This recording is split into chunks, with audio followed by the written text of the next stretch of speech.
পদ্মা সেতু rail line, metro rail, elevated expressway, third terminal, Hatirjheel প্রকল্প, Purbachal 300 fit, উড়াল সেতু নির্মাণ, বঙ্গবন্ধু যমুনা সেতু, যমুনা রেল সেতু, সমুদ্র সীমা বিজয়, বঙ্গবন্ধু স্যাটেলাইট, রূপপুর পারমাণবিক বিদ্যুৎ কেন্দ্র, Karnaphuli tunnel, Cox's Bazar rail line, Cox's Bazar আন্তর্জাতিক বিমানবন্দর, ঢাকা ও চট্টগ্রাম এক্সপ্রেসওয়ে, দায়রা বিদ্যুৎ কেন্দ্র, রামপাল বিদ্যুৎ কেন্দ্র, মাথারবাড়ি তাপ বিদ্যুৎ কেন্দ্র, 119টি বিদ্যুৎ কেন্দ্র স্থাপন, পায়রা সমুদ্র বন্দর, 100টি ইকোনমিক জোন, 560টি মডেল মসজিদ, 1681টি মাদ্রাসা ভবন নির্মাণ, কওমি মাদ্রাসার স্বীকৃতি, উন্নয়নশীল দেশের উন্নতিকরণ, রোহিঙ্গাদের আশ্রয়দান, সমস্ত দেশকে রেলওয়ের আওতায় আনার উদ্যোগ, ফ্লাইওভার নির্মাণ, মহাসড়কগুলোকে 4, 6 ও 8 লাইনে উন্নীত করা, এশিয়া হাইওয়ে রোড প্রকল্প, ঘরে ঘরে বিদ্যুৎ, ফ্লাইওভার, নদী ভাঙ্গন রোধ, শ্রমিকের মজুর বৃদ্ধি, বয়স্ক ভাতা, মাতৃত্বকালীন ভাতা, বিধবা ভাতা, মুক্তিযোদ্ধা ভাতা, শিক্ষা ভাতা, প্রতিদ্বন্দ্বী ভাতা, স্বামী পরিত্যক্তদের ভাতা, জেলেদের খাদ্য সহায়তা, ইমামদের ভাতা, বাসস্থান, বৈশাখী ভাতা, ডিজি কার্ড, আরো অজস্র।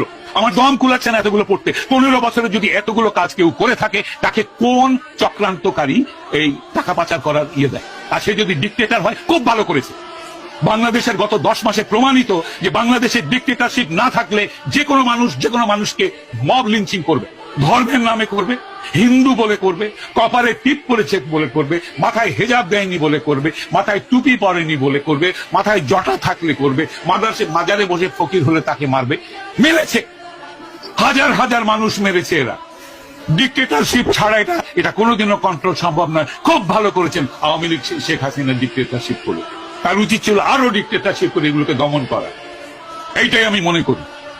বাংলাদেশের মানুষের কপালে গণতন্ত্রের দরকার নেই। যারা জাতির পিতাকে হত্যা করে তার 54 বছর পর তার ভাস্কর্যের মাথায় পেশাব করে, সেই জাতির জন্য স্বাধীনতারও দরকার নাই। এরা পাকিস্তানের গোলাম হোক।